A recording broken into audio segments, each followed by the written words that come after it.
Hi everyone, this is jams education hub. Previous వీడియోలో 6th class science social complete అయ్యాయి. ఇప్పుడు 6th class Telugu. 6th class Telugu text book name వచ్చేసి నవ వసంతం 1. ఇందులో ఫస్ట్ లెసన్ అభినందన. దీని యొక్క రచయిత ఎవరు? శేషం లక్ష్మీనారాయణాచార్య. ఈ లెసన్ ఏ ప్రక్రియకు చెందిందంటే గేయం అనే ప్రక్రియకు చెందింది. దీని యొక్క ఇతివృత్తం దేశభక్తి, శ్రమ, గౌరవం. ఈ పాఠం యొక్క ఉద్దేశం ఏంటంటే రైతులు సైనికులను వారిని స్మరించుకుంటూ వారి యొక్క శ్రమను గొప్పతనాన్ని తెలియజేయడమే ఈ పాఠం యొక్క ఉద్దేశం. ఈ పాఠం గేయ ప్రక్రియకు చెందింది కదా. సో గేయం అంటే ఏంటంటే పాడుకోవడానికి వీలుగా ఉండేటటువంటిదే గేయం. ఈ గేయం శేషం లక్ష్మీనారాయణాచార్య రచించిన స్వరభారతి అనే గేయ సంకలనం నుండి తీసుకోబడింది. స్వరభారతి అనేది ఏంటి? గేయ సంకలనం. ఇందులో నుంచి తీసుకోబడిన లెసన్ ఏంటి? అభినందన. దాని యొక్క రచయిత ఎవరు? శేషం లక్ష్మీనారాయణాచార్య. ఇప్పుడు కవి పరిచయం. ఈయన సొంత ఊరు ఏంటంటే కరీంనగర్ జిల్లాలోని నగునూరు. ఈయన తల్లిదండ్రులు కనకమ్మ, నరహరి స్వామి. ఈయన చాలా కాలం రంగారెడ్డి జిల్లాలో తెలుగు భాషోపాధ్యాయునిగా పనిచేశారు. ఈయన అనేక పద్య, వచన, గేయ కవితలను రచించాడు. అవి వివిధ పత్రికల్లో ప్రచురించబడ్డాయి, టీవీ, రేడియోల్లో ప్రసారమయ్యాయి. ఈయన రాసిన విమర్శన వ్యాసాలు దక్షిణ భారత హిందీ ప్రచార సభ వారి స్రవంతి పత్రికలో ప్రచురించబడ్డాయి. లలిత మనోహరమైన దైవభక్తి, దేశభక్తి గేయాలను రాయడంలో ఈయనది అందవేసిన చెయ్యి. శేషం లక్ష్మీనారాయణాచార్య సొంత ఊరు ఏంటంటే కరీంనగర్ జిల్లాలోని నగునూరు. ఆయన యొక్క తల్లిదండ్రులు కనకమ్మ, నరహరి స్వామి. ఆయన చాలా కాలం తెలుగు భాషోపాధ్యాయుడుగా రంగారెడ్డి జిల్లాలో పనిచేశాడు. ఆయన అనేక పద్య, వచన, గేయ కవితలను రచించాడు. ఇవి వివిధ పత్రికల్లో ప్రచురించబడ్డాయి, టీవీలో, రేడియోల్లో కూడా ప్రసారమయ్యాయి. ఈయన రాసిన విమర్శన వ్యాసాలు ఏ పత్రికలో ప్రచురించబడ్డాయి? స్రవంతి అనే పత్రికలో ప్రచురించబడ్డాయి. ఈ పత్రిక దేనికి చెందినదనంటే దక్షిణ భారత హిందీ ప్రచార సభ వారికి చెందినది. నెక్స్ట్, జై జవాన్ జై కిసాన్ అన్నది ఎవరు అని అంటే లాల్ బహదూర్ శాస్త్రి. పదజాల వినియోగం చూద్దాం. ఇప్పుడు ఇక్కడ కొన్ని స్టేట్మెంట్స్ లో వర్డ్ కి అండర్లైన్ చేసి ఇచ్చిండ్రు. ఆ వర్డ్ యొక్క మీనింగ్ రాయమని చెప్పిండ్రు. రుధిరం అంటే ఏంటంటే రక్తం, పసిడి అంటే బంగారం, హాలికుడు అంటే రైతులు, స్వేదం అంటే చెమట. ఇక్కడ కొన్ని స్టేట్మెంట్స్ ఇచ్చిండ్రు, అందులో సేమ్ మీనింగ్ ఉన్న వర్డ్స్ ని అండర్లైన్ చేయమని చెప్పిండ్రు. ఫస్ట్ స్టేట్మెంట్ లో రైతు, రైతు అనే దానికి సేమ్ మీనింగ్ ఉన్న వర్డ్స్ ఏమున్నాయి ఇక్కడ? కర్షకుడు, హాలికుడు. నెక్స్ట్ బావుట, సేమ్ మీనింగ్ ఉంది ఏంటి? పతాకం, జెండా. నెక్స్ట్ ఖడ్గం, ఖడ్గం కి సేమ్ మీనింగ్ ఉన్న వర్డ్స్ ఆసి, కత్తి. ధ్వని అనే మాటకు చప్పుడు, శబ్దం అని అర్థం. కానీ భాష విషయంలో మాత్రం ధ్వని అంటే నోటితో పలికేది అని అర్థం. భాషా ధ్వనులకు చెందిన అక్షరపు గుర్తుల పట్టికను ఏమంటారు? వర్ణమాల లేదా అక్షరమాల అని అంటారు. ఆ, ఆ, ఈ వంటి వర్ణాలను ఏమంటారు? అచ్చులు అంటారు. క, ఖ, గ, ఘ వంటి వర్ణాలను ఏమంటారు? హల్లులు అంటారు. హల్లు అనేది పొల్లుగా పలికే ధ్వని. ఫర్ ఎగ్జాంపుల్ ఏంటంటే ఇప్పుడు మా అని ఉందనుకోండి, మాలో రెండు ధ్వనులు కలిసి ఉంటాయి. అవి ఏంటిదంటే ప్లస్ ఆ, ఇవి రెండు కలిసి మా అనేది అవుతుంది అన్నమాట. ఇందులో మొదటి ఉన్న దీన్ని ఏమంటారంటే హల్లు అని, దీన్ని అచ్చు అని అంటారు. కొన్ని అక్షరాలలో ఏంటి రెండేసి మూడేసి హల్లులు కలిసి ఉంటాయి. దీన్ని బేస్ చేసుకొని 3 టైప్స్ గా వర్గీకరించారు. అదేంటంటే ఫస్ట్ ఇది ద్విత్వాక్షరం. ద్విత్వాక్షరం అంటే ఒక హల్లుకు అదే హల్లుకు చెందిన ఒత్తు చేరడాన్ని ద్విత్వాక్షరం అని అంటారు. ఇక్కడ ఎగ్జాంపుల్ ఏమి ఇచ్చిండ్రు? క, కాకి అదే హల్లు అంటే కాకి సంబంధించిన ఒత్తే వచ్చింది కాబట్టి దీన్ని ద్విత్వం అని అంటారు. కు, కు కకారం 2 సార్లు వచ్చింది కాబట్టి దీన్ని ద్విత్వం. నెక్స్ట్ సంయుక్తాక్షరం, ఒక హల్లుకు వేరొక హల్లుకు చెందిన ఒత్తు చేరితే దాన్ని సంయుక్తాక్షరం అంటారు. ఫర్ ఎగ్జాంపుల్ న్యా. ఇక్కడ ఏమేమి ఉన్నాయి? నకారం, యకారం 2 హల్లులు ఉన్నాయి. సో దీన్ని సంయుక్తాక్షరం అని అంటారు. నెక్స్ట్ సంశ్లేషాక్షరం. ఒక హల్లుకు ఒకటి కంటే ఎక్కువ హల్లులకు చెందిన ఒత్తులు చేరితే దాన్ని సంశ్లేషాక్షరం అని అంటారు. ఎగ్జాంపుల్ ఏమిచ్చిండు? క్ష్మి అంటే కకారం ఉంది, ఇక్కడ షకార మకారాలు ఉన్నాయి. 3 హల్లులు డిఫరెంట్వి కదా, సో దీన్ని సంశ్లేషాక్షరం అంటారు. ఒక హల్లుకి సేమ్ అదే హల్లు ఒత్తుగా చేరితే ద్విత్వాక్షరం, ఒక హల్లుకి వేరొక హల్లు యొక్క ఒత్తు చేరితే దాన్ని సంయుక్తాక్షరం అంటారు. ఒక హల్లుకి ఒకటి కంటే ఎక్కువ హల్లులకు చెందిన ఒత్తులు చేరితే దాన్ని సంశ్లేషాక్షరం. నెక్స్ట్ ఇక్కడ అక్షరాలు ఇచ్చారు, అందులో 2 వర్ణాలు ఉన్నాయి, వాటిని గుర్తించండి అని ఇచ్చిండు. యా ఉంది, యాని ఏ విధంగా రాస్తారు? యకారం ప్లస్ ఆ. కాని ఏ విధంగా రాస్తారు? కు ప్లస్ ఆ. కాకు దీర్ఘం ఉంది కాబట్టి సెకండ్ ఆ వస్తుంది. ఇక్కడ ఓని వు ప్లస్ ఓ. నెక్స్ట్ ఎత్తండి. ఎత్తండిలో తా కింద మళ్ళీ సేమ్ ఒత్తు వచ్చింది కదా, కాబట్టి తు తు అం. నెక్స్ట్ దుర్గతి. ఫస్ట్ ఏంటి? ర్ గ్ ఆ. సాధ్విలో గ్ వ్ ఈ. వర్గాక్షరాలు. కా నుండి మా వరకు ఉన్న అక్షరాలను 5 వర్గాలుగా విభజించారు. ఎక్కడి నుంచి ఎక్కడి వరకు? కా నుంచి మా వరకు ఉన్న అక్షరాలని ఎన్ని వర్గాలుగా? 5 వర్గాలుగా విభజించారు. అవేంటంటే కవర్గం. కవర్గంలో కాక్క గాగ్గ ఇన్యా. చవర్గంలో చాచా జాజా ఇని. టవర్గంలో ఠాఠా ఢాడ్డా అన. తవర్గంలో తాత్తా దాద్దా అన్న. పవర్గంలో పాప బాబమ్మ. Second lesson స్నేహబంధం. దీని యొక్క రచయిత చిన్నయ్య సూరి. ఇది ఏ ప్రక్రియకు చెందిందంటే కథ అనే ప్రక్రియకు చెందింది. దీని యొక్క ఇతివృత్తం నైతిక విలువలు. ఈ పాఠం యొక్క ఉద్దేశం ఏంటంటే స్నేహం యొక్క గొప్పతనాన్ని తెలియజేయడం, విద్యార్థులలో స్నేహభావాన్ని పెంపొందింపజేయడం అనేది ఈ పాఠం యొక్క ఉద్దేశం. ఇది కథా ప్రక్రియకు చెందింది కదా, సో కథ అంటే ఏంటంటే ఆకట్టుకునే కథనం, సరళత, పాత్రలకు తగిన సంభాషణలతో కూడుకొని ఉన్నదే కథ. కథ అంటే ఏంటి? ఆకట్టుకునే కథనం, సరళత, పాత్రలకు తగిన సంభాషణతో కూడుకొని ఉన్నది. నెక్స్ట్ విష్ణు శర్మ పంచతంత్రం ఆధారంగా చిన్నయ్య సూరి తెలుగులోకి అనువదించిన మిత్రలాభంలోని కథకు సరళ వచన రూపమే ఈ పాఠ్యాంశం. పంచతంత్రం ఎవరు రచించారు? విష్ణు శర్మ రచించారు. దాన్ని బేస్ చేసుకొని దాన్ని తెలుగులోకి అనువదించింది ఎవరు? చిన్నయ్య సూరి. ఈ స్నేహబంధం అనే లెసన్ ఎందులో నుంచి గ్రహించబడిందంటే మిత్రలాభంలో నుండి గ్రహించబడింది. ఈ లెసన్ లో కొన్ని క్యారెక్టర్స్ నేమ్స్ ఉన్నాయి. అవి ఏంటంటే కాకి పేరు లఘుపతనం, ఎలుక పేరు హిరణ్యకం, తాబేలు పేరు మందరకం, నెక్స్ట్ జింక పేరేమో చిత్రాంగ.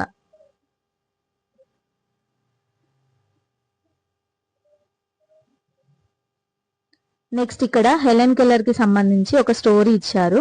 ఆమె ఏంటంటే చిన్నప్పుడే ఒక పెద్ద జబ్బు చేసి ఆమెకి చూపు, వినికిడి, మాటను పోగొట్టుకొని ఆమె పూర్తి వికలాంగురాలు అయిపోతుంది అన్నమాట. కానీ తనలాంటి వాళ్ళ జీవితాల్లో వెలుగులు నింపేందుకు ఆమె జీవితాన్ని త్యాగం చేసింది. ఈమె ఏంటంటే ప్రపంచమంతా తిరిగి ప్రత్యేక అవసరాలు ఉన్న పిల్లల్ని కలిసి వాళ్ళలో ఆత్మవిశ్వాసాన్ని నింపింది. ఈ నేపథ్యంలో ఆమె వివిధ దేశాలని సందర్శించింది. అవి ఏంటంటే ఇంగ్లాండ్, అమెరికా, ఆఫ్రికా, భారతదేశం. నెక్స్ట్ పదజాల వినియోగం. ఇక్కడ అండర్లైన్ చేసిన వర్డ్ కి మీనింగ్ రాయమని చెప్పిండు. చెలిమి. చెలిమి అంటే ఏంటి? స్నేహం. కొల్లును అంటే ఏంటి? మడుగు. కన్నం అంటే ఏంటి? కలుగు, రంధ్రం. కుర్మ అంటే ఏంటి? తాబేలు. అపాయకరం అంటే ప్రమాదకరం. నెక్స్ట్ ప్రకృతి వికృతులను మ్యాచింగ్ చేయమని చెప్పిండ్రు. అటవీ, అడవి. స్నేహంకి నెయ్యం. సహాయం, సాయం. రాత్రిది, రాత్రి. ఆకాశం, ఆకాశం. కొన్ని స్టేట్మెంట్స్ ఇచ్చారు, అందులో సేమ్ మీనింగ్ ఉన్న వర్డ్స్ అండర్లైన్ చేయమని చెప్పిండ్రు. కన్నంకి సేమ్ మీనింగ్ ఏంటి? రంధ్రము, బిలం. నెక్స్ట్ కొలనుకి సరస్సు. కాకి అంటే వాయసం. సఖ్యం అంటే నెయ్యం. తెలుగులోని వర్ణాలను 3 విధాలుగా విభజించారు. అవేంటంటే అచ్చులు, హల్లులు, ఉభయాక్షరాలు. ఫస్ట్ అచ్చుల గురించి చూద్దాం. అచ్చులు అంటే ఆ నుంచి అవ్ వరకున్న వాటిని అచ్చులు అంటారు. మళ్ళీ అచ్చులలో 2 రకాలు. అవేంటి అంటే హ్రస్వాలు, దీర్ఘాలు. ఒక మాత్ర కాలంలో ఉచ్చరించే అచ్చులని రస్వాలు అంటారు.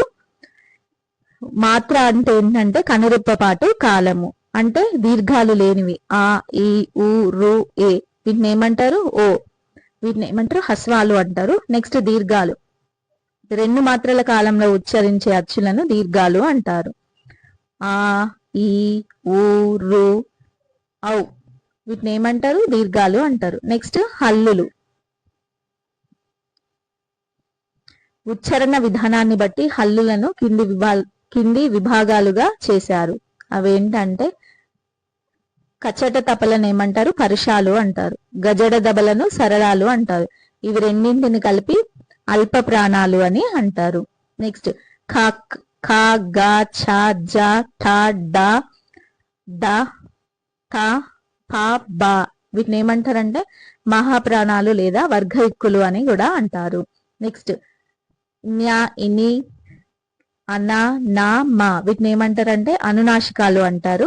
యారాలావాలని అంత్యస్థాలు అంటారు. శేషాసాహాలని ఊష్మాలు అని అంటారు. నెక్స్ట్ ఉభయాక్షరాలు. ఉభయాక్షరాలు ఎన్ని ఉన్నాయి? 3 ఉన్నాయి. అవి ఏంటంటే ఒకటి సున్నా, దది పూర్ణ బిందువు, అరసున్నా విసర్గ. వీటిని ఉభయాక్షరాలు ఎందుకు అంటారు అంటే అచ్చులతోనూ హల్లులతోనూ రెండింటితోనూ ఉపయోగిస్తారు కాబట్టి ఉభయాక్షరాలు అని అంటారు. ఈ అరసున్నాన్ని ఎక్కువ గ్రాంధిక భాషలో యూజ్ చేస్తారు.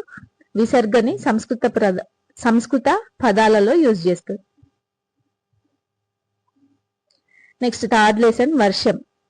వర్షం యొక్క రచయిత ఎవరు? పల్లా దుర్గయ్య. ఇది ఏ ప్రక్రియకు చెందింది? ఖండకావ్యం అనే ప్రక్రియకు చెందింది. దీని యొక్క ఇతివృత్తం ప్రకృతి చిత్రణ. ఈ పాఠం యొక్క ఉద్దేశం ఏంటంటే వర్షాకాలపు సొగసును, సామాన్యులపై ఆ వర్ష ప్రభావాన్ని తెలియజేయడం ఈ పాఠ్యభాగం యొక్క ఉద్దేశం. ఈ పాఠ్యభాగం ఖండకావ్య ప్రక్రియకు చెందింది కదా. ఖండకావ్యం అంటే ఏంటంటే వస్తు వైవిధ్యం కలిగిన ఖండికలతో కూడి ఉన్న కావ్యంనే ఖండకావ్యం అంటారు. ఖండకావ్యం అంటే ఏంటి? వస్తు వైవిధ్యం కలిగి ఖండికలతో కూడి ఉన్న కావ్యమే ఖండకావ్యం. ఈ పాఠ్యభాగం డాక్టర్ పల్లా దుర్గయ్య రచించిన పాలవెల్లి అనే ఖండకావ్యం నుండి తీసుకోబడింది. ఈ వర్షం అనే లెసన్ ఎక్కడి నుంచి తీసుకోబడింది? పాలవెల్లి అనే ఖండకావ్యం నుంచి తీసుకోబడింది. కవి పరిచయం. డాక్టర్ పల్లా దుర్గయ్య హన్మకొండ జిల్లా మడికొండ గ్రామంలో జన్మించారు. ఈయన యొక్క తల్లిదండ్రులు నర్సమ్మ పాపయ్య శాస్త్రి. ఈయన సంస్కృతం, తెలుగు, ఆంగ్ల భాషలలో పాండిత్యం ఉన్నది. ఉస్మానియా యూనివర్సిటీ నుంచి తెలుగులో మొట్టమొదటి ఎంఏ పట్టా అందుకున్నాడు. పాలవెల్లి, గంగిరెద్దు మొదలైనవి ఈయన యొక్క రచనలు. 16వ శతాబ్దం యందలి ప్రబంధ వాంగ్మయం తద్వికాసం అనే అంశంపై పరిశోధన చేశాడు. ఈయన యొక్క శైలి తెలంగాణ పదజాలంతో సున్నితమైన హాస్యంతో కొనసాగుతుంది. ఈయన ఎక్కడ జన్మించాడు? హన్మకొండ జిల్లాలోని మడికొండ గ్రామంలో జన్మించాడు. ఈయన యొక్క పేరెంట్స్ ఎవరు? నరసమ్మ పాపయ్య శాస్త్రి. ఈయనకి ఏ భాషల్లో పాండిత్యం ఉంది? సంస్కృతం, తెలుగు, ఆంగ్ల భాషల్లో. ఉస్మానియా యూనివర్సిటీ నుండి మొట్టమొదటి ఎంఏ పట్టాను ఏ భాషలో అందుకున్నాడు? తెలుగులో. నెక్స్ట్ ఈయన యొక్క రచనలు ఏంటివి? పాలవెల్లి, గంగిరెద్దు. ఈయన ఏ అంశంపై పరిశోధన చేశాడు? 16వ శతాబ్దం యందలి ప్రబంధ వాంగ్మయం తద్వికాసం అనే అంశంపై. ఈయన శైలి ఏ విధంగా ఉంటది? తెలంగాణ పదజాలంతో సున్నితమైన హాస్యంతో ఉంటుంది.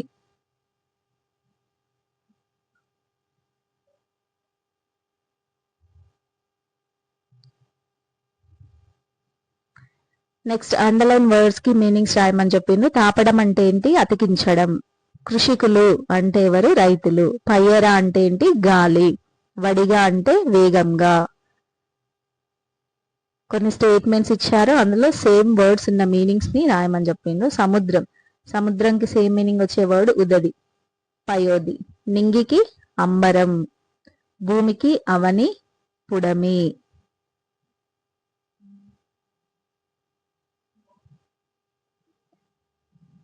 నెక్స్ట్ గీతాలత అనేవేంటి? స్త్రీలకి సంబంధించిన వర్డ్స్. సో ఇట్లాంటి పదాలను ఏమంటారు అంటే స్త్రీలింగ పదాలు అని అంటారు. ప్రదీప్, సందీప్ అనేవేమో పురుషులకి అంటే మగవారికి చెందిన పదాలు. సో ఇట్లాంటి వాటిని ఏమంటారు? పుంలింగ పదాలు అని అంటారు. నెక్స్ట్ పిల్లి, ఎలుక, చెట్టు, కోతి ఇట్లాంటి పదాలు ఏంటివి? పురుషులు కాదు, స్త్రీలు కాదు. సో ఇట్లాంటి పదాలను ఏమంటారు అంటే నపుంసకలింగ పదాలు అని అంటారు. సో ఇంతటితో థర్డ్ లెసన్ అయిపోయింది. నెక్స్ట్ చదవండి తెలుసుకోండిలో రాజ్యాంగ రూపశిల్పి అయిన భారతరత్న డాక్టర్ బిఆర్ అంబేద్కర్ గురించి ఇచ్చాడు. ఏమిచ్చాడో చూద్దాం. ఆయన యొక్క తల్లిదండ్రులు ఎవరంటే భీమాబాయ్, రామ్జీ సక్పాల్. వీరిది మహారాష్ట్రలోని రత్నగిరి జిల్లా. రామ్జీ సక్పాల్ ఎక్కడ ఉద్యోగం చేసేవాడు? మధ్యప్రదేశ్ లో ఉద్యోగం చేసేవాడు. అక్కడే మౌ అనే గ్రామంలో 14వ సంతానంగా అంబేద్కర్ జన్మించాడు. అంబేద్కర్ 1907లో మెట్రికులేషన్ పూర్తి చేశాడు. సో ఈ సందర్భంగా జరిగిన సన్మాన సభకి ప్రముఖ మరాఠీ రచయిత అయిన కేలుష్కర్ హాజరై గౌతమ బుద్ధుని జీవిత చరిత్రను బహుమతిగా ఇచ్చాడు. ఎవరికి? అంబేద్కర్ కి. నెక్స్ట్ ప్రపంచానికి అహింసా సిద్ధాంతాన్ని బోధించిన బౌద్ధం నుండే స్వేచ్ఛ, సమానత్వం, సౌభ్రాతృత్వం అనే విలువైన మాటల్ని గ్రహించానని అంబేద్కర్ ప్రకటించాడు.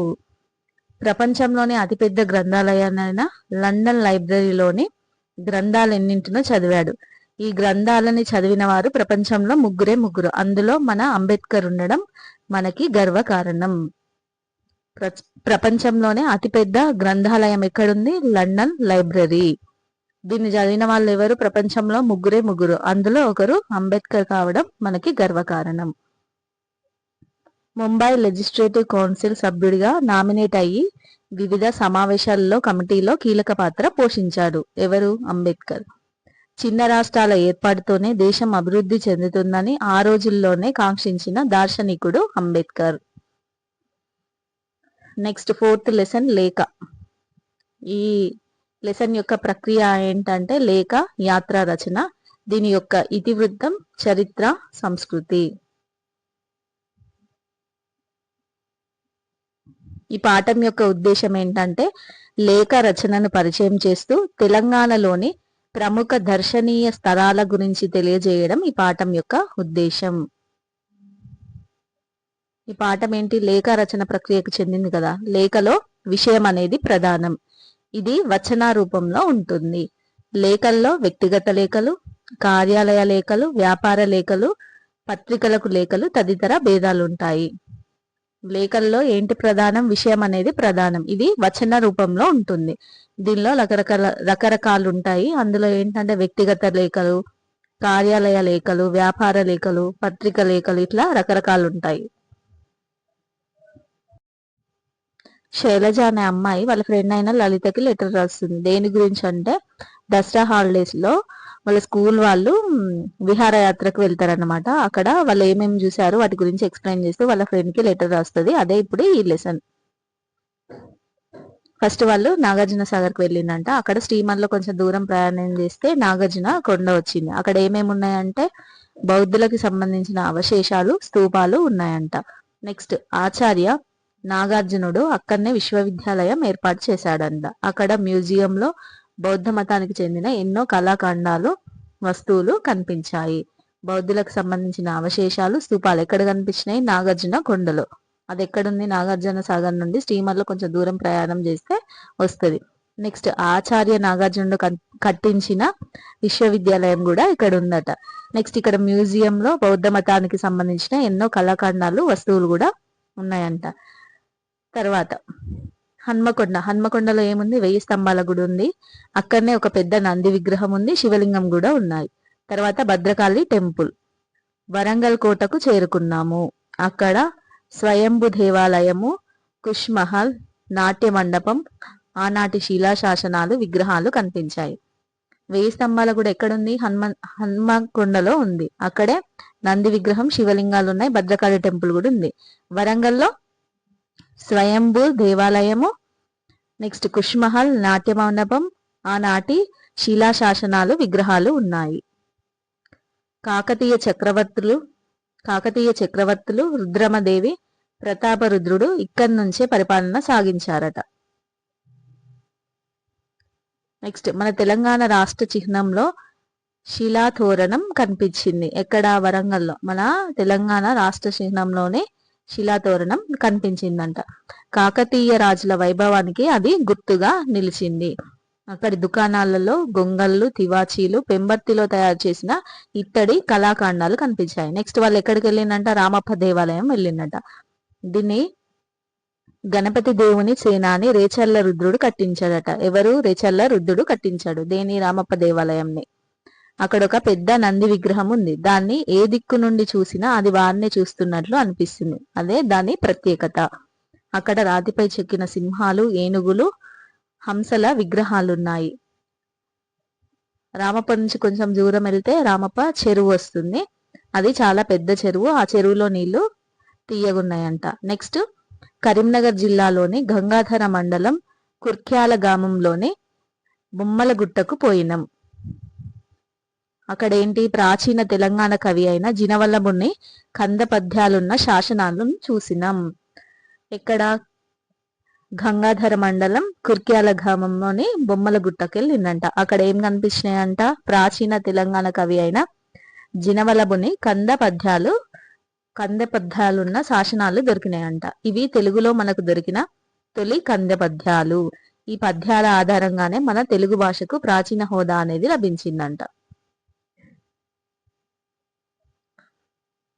నెక్స్ట్ శాతవాహనుల రాజధాని అయిన కోటిలింగాలకు వెళ్ళిందంట. అక్కడ ఏంటి? ఇసుక రేణువులతో ఏర్పడిన శివలింగం ఉందంట. శాతవాహన వంశపు తొలిరాజు అయిన శ్రీముఖుని యొక్క నాణాలు అక్కడ దొరికిన.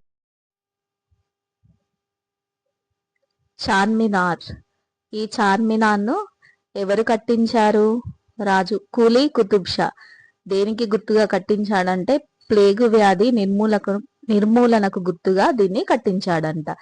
దీనికి 4 దిక్కుల 4 గోపురాలు ఉన్నాయి. వాటినే మినార్లు అంటారు.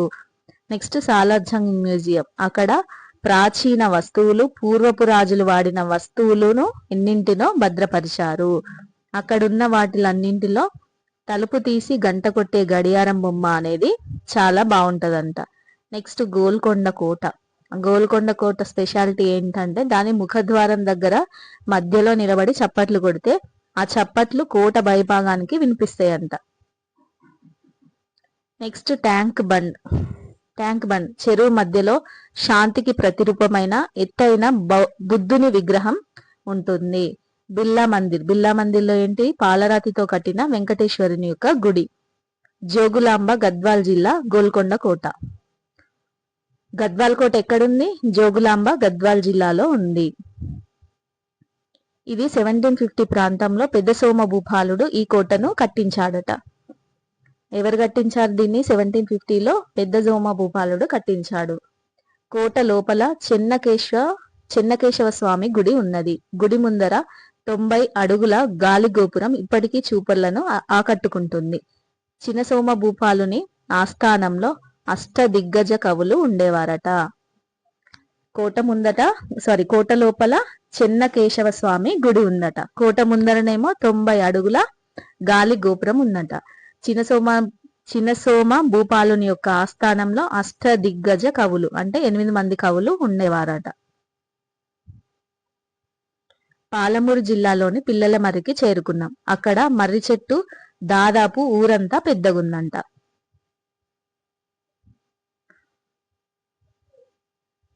నెక్స్ట్ పదజాల వినియోగం. కింద కొన్ని వర్డ్స్ ఇచ్చిన ఆ వర్డ్స్ కి మీనింగ్ రాయమని చెప్పిండు. గుడికి మీనింగ్ మందిరం, దేవాలయం. ఆనవాళ్ళు అంటే గుర్తులు. ఆనందం అంటే సంతోషం. ప్రథమ అంటే మొదటి. సందర్శించుట అంటే దర్శించుట. కొన్ని వర్డ్స్ ఇచ్చిండ్రు, అందులో డిఫరెంట్ ఉన్నదాన్ని ఐడెంటిఫై చేయమన్నారు. దుర్గం, కోట, కిల్లా, జాగా అంటే ఇందులో డిఫరెంట్ ఉంది జాగా. గుడి, బడి, దేవాలయం, మందిరం ఇందులో డిఫరెంట్ ఉంది బడి. శిల, రాయి, దండ, బండ ఇందులో డిఫరెంట్ ఉంది దండ. గాలం, నీరు, జలం, సలిలం ఇందులో డిఫరెంట్ ఉంది గాలం. ఇవన్నింటికి మీనింగ్ నీరు అనే వస్తుంది. కన్ను, నేత్రం, రెప్ప, నయనం ఇందులో డిఫరెంట్ ఉంది రెప్ప. ఇవన్నింటికి మీనింగ్ కన్ను అనే వస్తుంది. నెక్స్ట్ పదాల మధ్య అర్థ సంబంధాన్ని ఏర్పరచడానికి ఉపయోగించే వాటిని విభక్తి ప్రత్యయాలు అంటారు. విభక్తి ప్రత్యయాలు అంటే ఏంటి? పదాల మధ్య అర్థ సంబంధాన్ని ఏర్పరిచేవి. ఇక్కడ విభక్తి ప్రత్యయాలు ఇచ్చారు, అవి చూద్దాం. డు, ము, ఊలు ఏంటి? ప్రథమ విభక్తి. నిన్ నున్ లన్ కూర్చి గురించి ద్వితీయ విభక్తి. చేతన్ చేన్ తోడన్ తోన్ తృతీయ విభక్తి. కొరకున్ కై కోసం కూడా చతుర్థి విభక్తి. వలనన్ కంటెన్ పట్టి పంచమి విభక్తి. కిన్ కున్ యొక్క లోన్ లోపల షష్ఠి విభక్తి. అందున్ నన్ సప్తమి విభక్తి. ఓ ఓరి ఓయి ఓసి అనేవి సంబోధన ప్రథమ విభక్తి. ఇంతటితో 4th లెసన్ కంప్లీట్.